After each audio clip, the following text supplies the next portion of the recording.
At this point, I've checked my wind, I've got my stalk planned, and I get ready to go.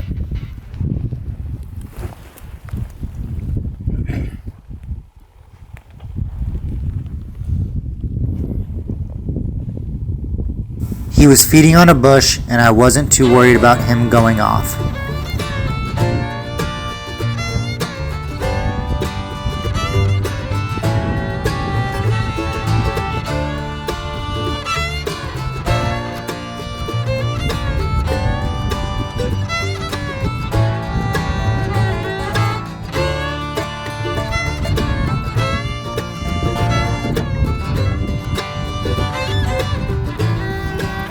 The terrain out here is sage flat that slopes up to thin pines and avalanche chutes.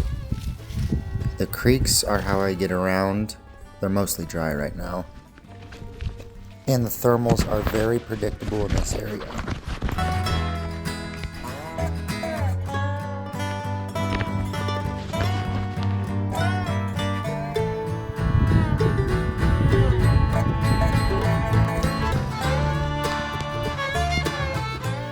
This way up is a big backtrack, but it's the only way to get around the bear while keeping my wind right. It's a lot like this, mixed deadfalls, heavy branches, but then it opens up at the top into the rock face like it does everywhere else.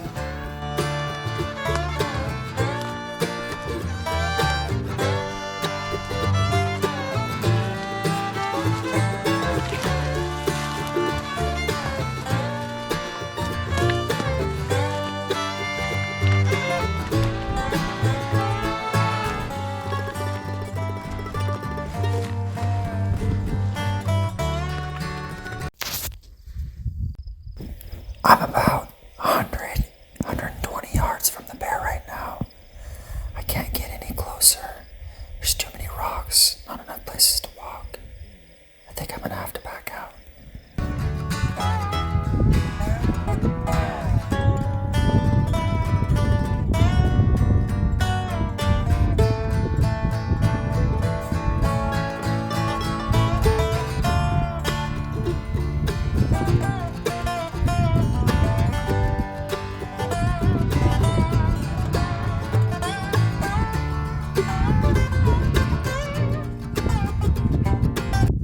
The bear feeds off here, but I have a couple cutoffs within these avalanche chutes that I moved to try to intercept him.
I watch him for a little bit while I'm making a plan, trying to figure out the best route to get right on top of him.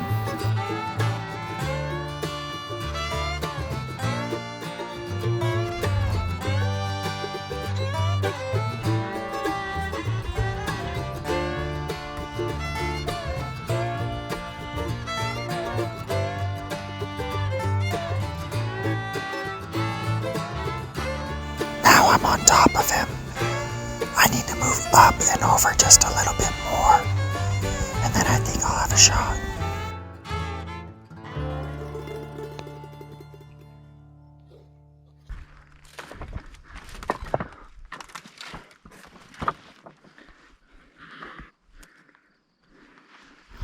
I backtracked a little bit to get on top of him.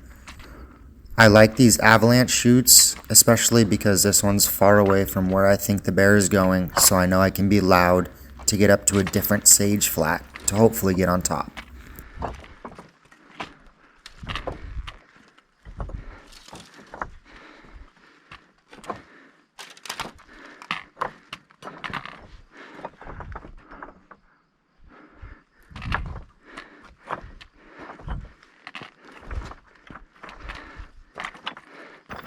The next 2 shoots I did were painfully slow as I was close to the bear and trying to keep my noise to a minimum.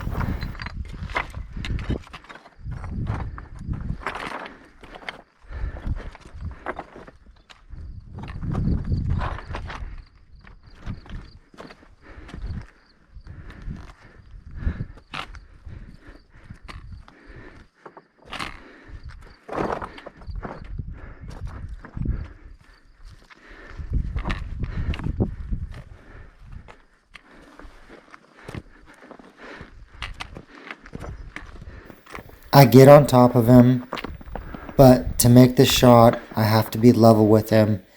So the last 10 yards of this stalk took me almost 25 minutes.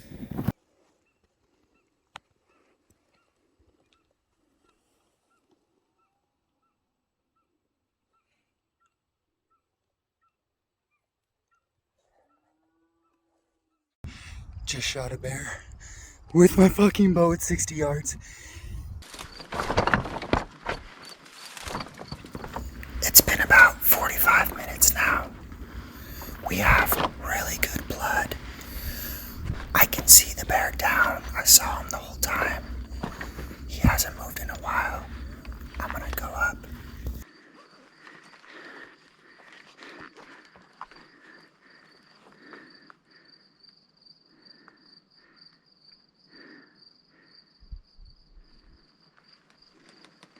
I knew the bear was dead, but admittedly, I was still scared to walk up to it alone.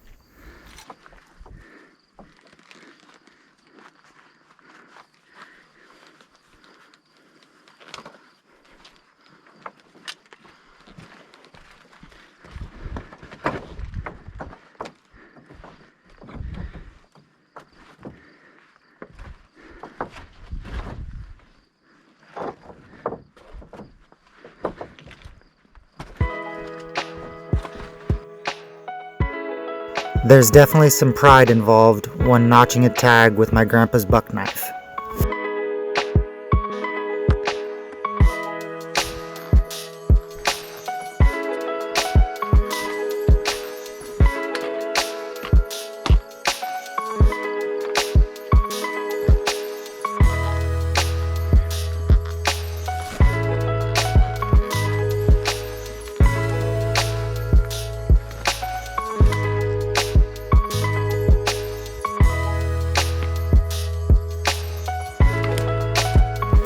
When I took the shot on the bear, it was about 95, 96 degrees out.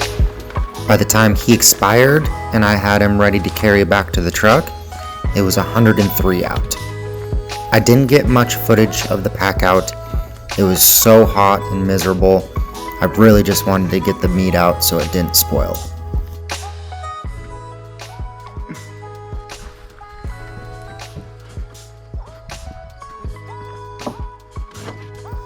I took a break about 300 yards from the truck. I headed back. I knew I had some ice cold water and I wanted to dunk my head in the cooler.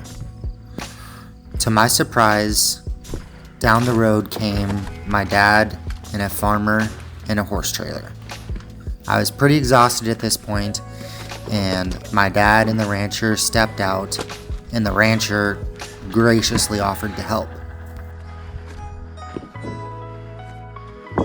The rancher's name was Bubba, and he had 2 boys, Britt and Wyatt. He asked if they could help drag out the bear because there's bears in the area and they had a new young horse. I, of course, said yes. The 3 of them hopped on horses and I got on my e-bike. Bubba and I went behind the boys as they lassoed the bear and began to drag it out. I was so exhausted, the second those boys lassoed that bear and took it even 1 yard, I began puking. I later learned the rancher Bubba had passed away from an accident he had on his horse. I couldn't help but think how capable those boys were and how young they were. And that if my boys were that kind and capable by that age, I know I had done my job right. This was my first bear, but definitely not my last.